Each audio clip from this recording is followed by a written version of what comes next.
Okay, part two. The worst car I've ever detailed. 2013 Challenger, black. On this side, it don't look bad. I just gave it a wash since it's been a week, since I did some testing on the hood. There are some things that will not come out. Those, way too deep, way too deep. Neighbor's lawnmower. Up here, we've still got that paint failure, the upper lip of the door.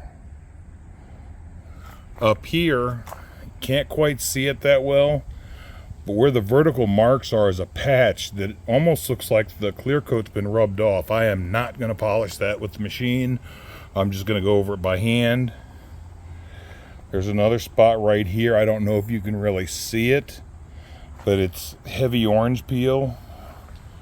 This car was hit and repainted, and whoever did the paint job wasn't the greatest.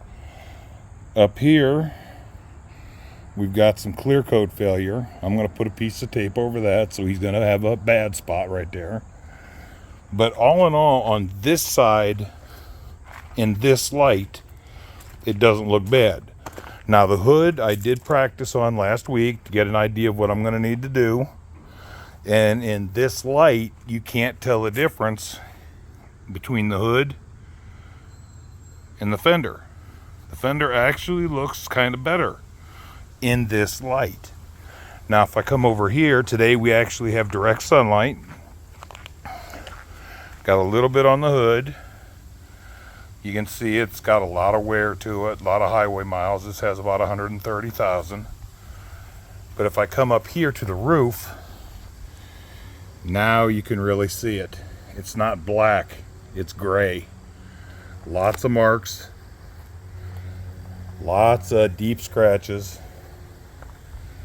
all the way across. Trunk, swirls, scratches, oxidation, you name it, it's there. Now I did get proper pads for my rotary. I got a heavy cut and I got a finishing pad. Now I believe in the philosophy that less is best, so I'm going to start on the hood with the finishing pad to see how I can get it to finish up.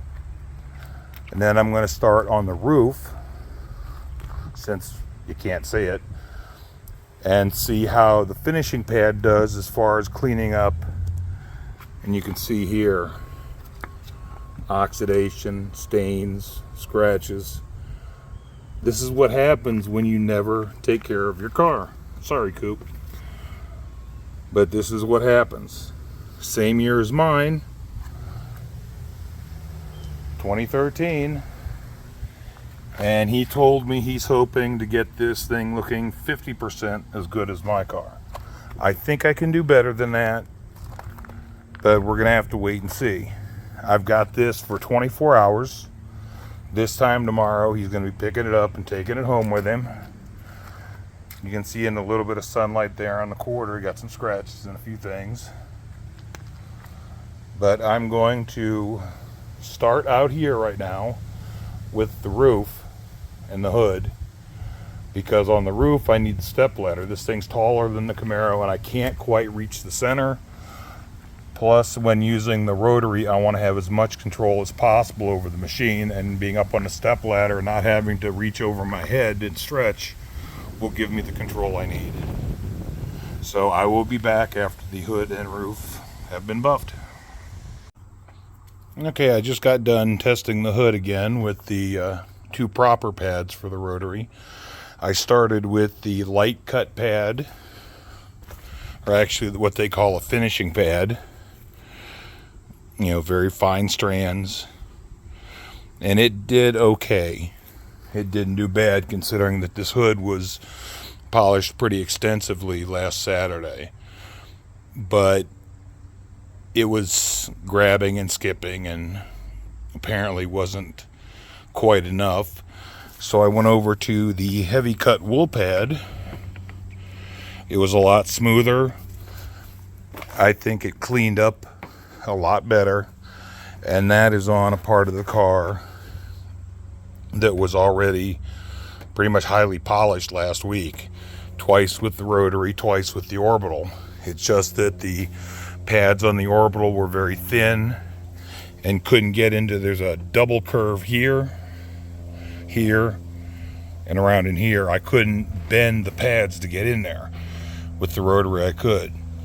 Now with the rotary, both pads did leave a haze. I'd already planned on following up with the orbital. I'm probably going to use a soft, heavy polishing pad to clean up the swirls and the mess the rotary made. But I think this car is going to come out okay. If we come over here and you look close, especially at the reflection, this is the hood.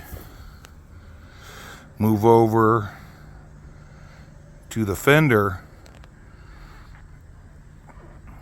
You can see the reflection of the house in the tree. Not nearly as clear. You can see the sun.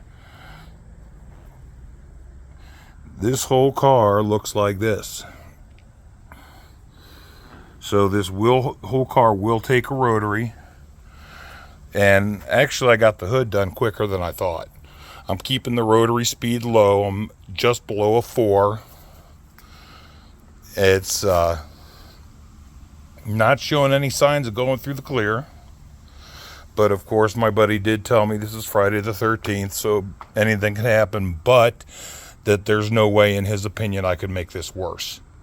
So hopefully I won't. And hopefully when he comes to get this in under 24 hours, more like 19 now, he will be extremely, extremely happy. Here's a shot of the fender. You can see how dull it is. So I'm going to get to work on the roof and get a plan for the rest of the car. Be back shortly. Okay, I just wanted to show a quick before picture of the passenger door. Ignore all the fur. Somebody shoved a sheep in my garage and forced a stick of dynamite down its throat. Really, that's the only bad thing about using an aggressive pad on the rotary is they shed just a little bit. You should actually see the rest of the car. But what I want to show you is look at the reflection of the light above the door handle. That's the paint condition that this whole car had. I know the sunlight wasn't very showing. Usually it's the other way around. But the door handle is pretty flat if you look at it from the right angle. Above and all around it are heavily, heavily scratched. I don't know for sure, but I say that this thing's only wash was through a tunnel wash with brushes. Underneath the door handle, can't quite see because there we go, there's some. That's all hazed out and scratched from fingernails, years of opening. But it's now after 1 in the morning. I took a 5-hour nap. And I'm back to it. I've still got the whole passenger side. I've got to go over with the rotary. Then go back over with the orbital and a Eurofiber pad. That's what I ended up doing with the rest of the car. I actually overloaded the first wool pad. That's the second one. I had to go out and pick one up last night. Even with cleanings after every single panel, the wool pad loaded up. There is so much crap being pulled off this car to the point where it could not be cleaned up anymore. It has to actually soak in a detergent to get rid of all the compound and crud. So all I've got left, I just did the fender with the rotary. You can kind of see the difference, but you can also see in the fender that there's still some haze from the rotary. That's why I'm going back over it with the orbital to get rid of the haze and clarify it as best I can.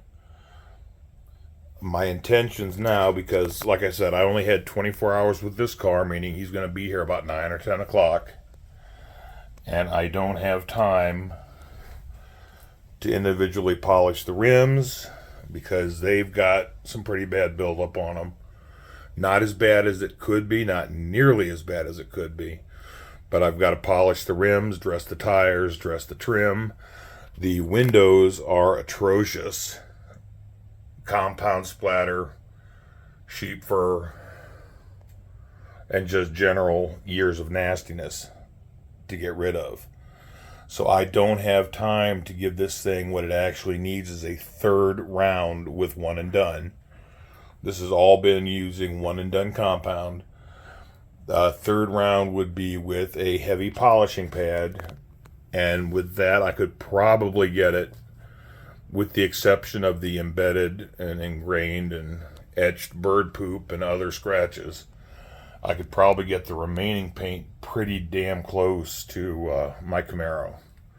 As is, I told him to bring diapers because he's going to have an accident when he sees his car. I will be back with a all finished. I do want to show you one quick thing though on the trunk. Let's see if I can turn my light on. There we go. The trim around the taillights, that gray, that's where I hit it with the rotary. You can see the tape line, but I still went over it. Over here is the Graphene acrylic tire shine. I tried the trim restore over here,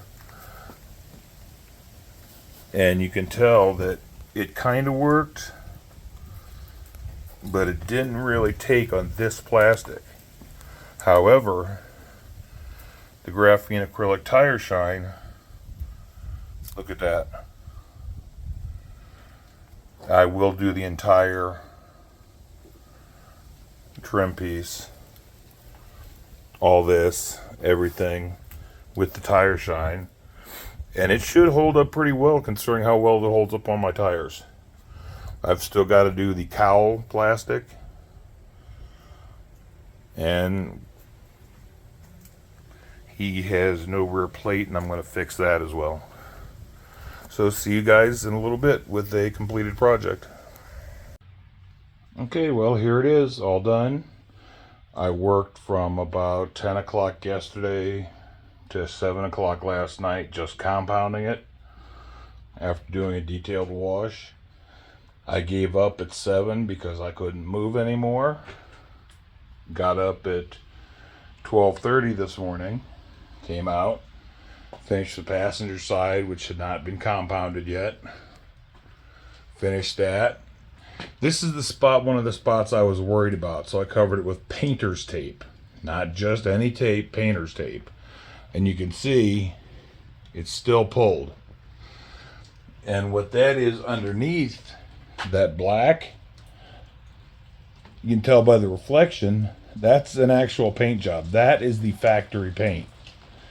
This car was hit, repainted, poorly repainted, and it showed up, and there was something about it that just made me edgy. I didn't like it.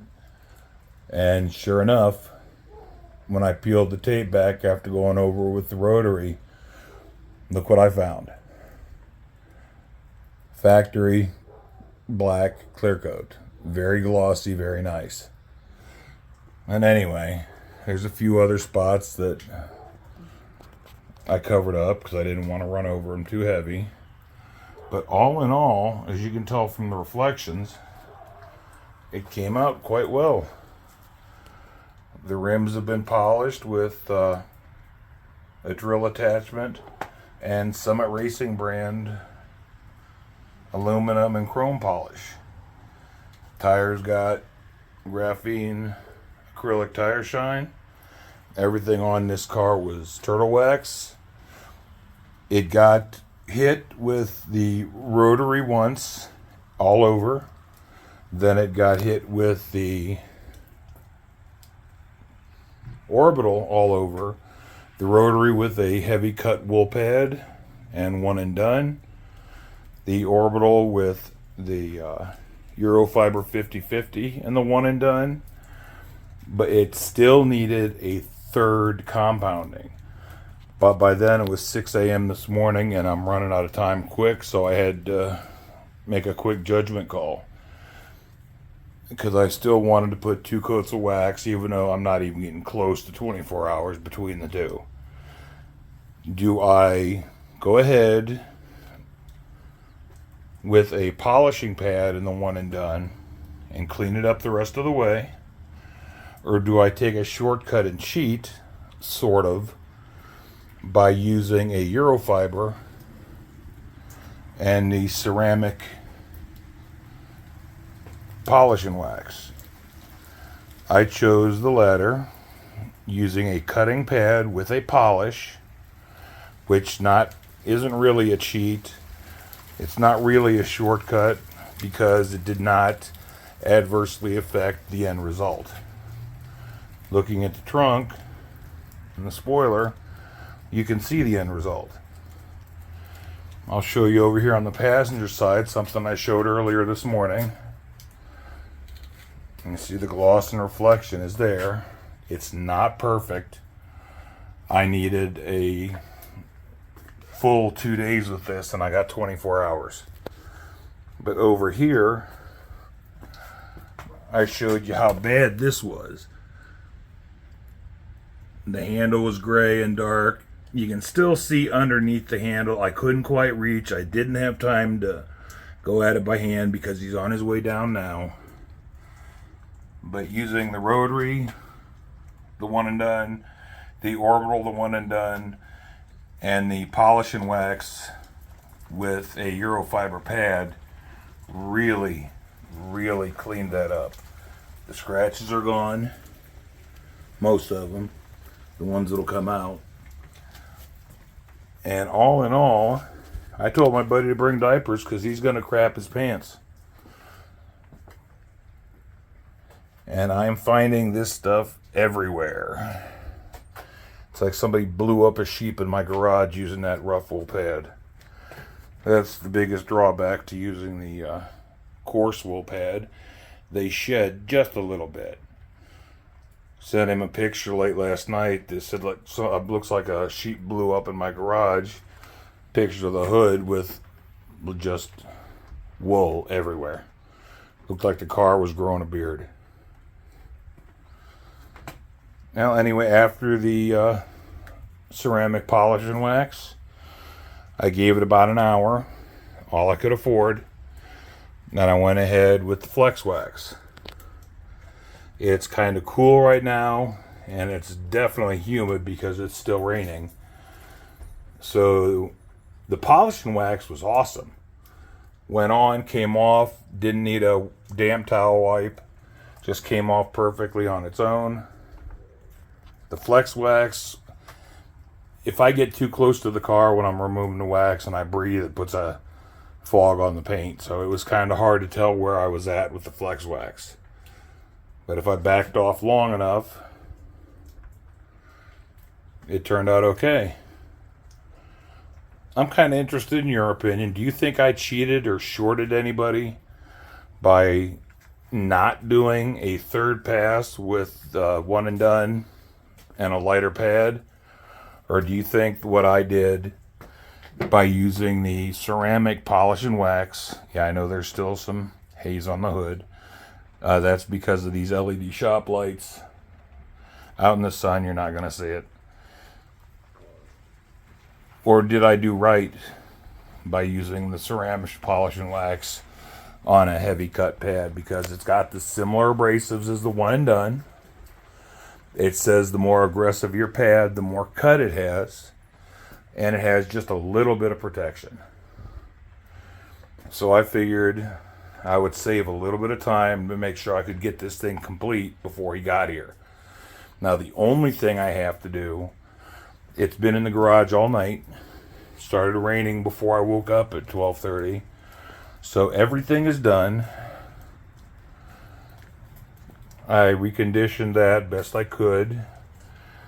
The trim restore didn't want to stick to it too well, so I used the Graphene acrylic tire shine. And it seems to have done a decent job. It's kind of splotchy, but it really wasn't designed for plastic. It was designed for rubber. But all in all, it turned out really, really good. I'd like to film his reaction when he gets here, but I don't think it would be family friendly. Not so much in what he has to say, but how he says it. See you guys next time.